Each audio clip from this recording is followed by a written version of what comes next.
So what's up guys, ngayong araw yung nilabas na bago skin ni Chu, which is ang Echo skin. And then marami pa rin nagtatanong sa akin kung paano pa daw ba ako napag double dash kay Chu dahil sa nakita nila video na in-upload ko, which is kahapon lang. So dahil malakas kayo sa akin, na ituturo ko na rin kung paano ang mga tips para mapag double dash ka sa actual game. Pero syempre bago ang lahat, kung hindi ka pa nakapalo sa ating page, baka naman. Nawa na tayo kay Boss Fuego. So first you need to know, kung gusto mo makapag double dash sa Chu ay mag first ka lang sa pader para ma-extend yung first mo and then makakapag double dash ka na. Pwede mo tong gawin sa kahit na anong pader, kahit manipis pa yan, basta may pader, may extend yung first mo and makakapag double dash ka talaga. Eh syempre pwede mo rin yung gawin sa torre kagaya na nasa video na to.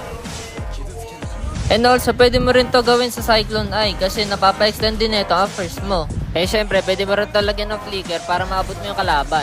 And by the way guys, gusto nyo ba malaro yung mga childhood favorite games nyo sa mobile phone nyo?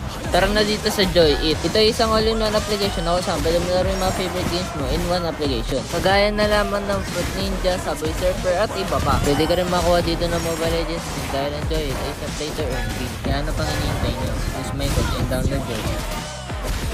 Next tips guys, kung gusto nyo makapag double dash in actual game, kailangan nabangan yung kalaban na magkiklear dyan ng minion para ma-double dash nyo.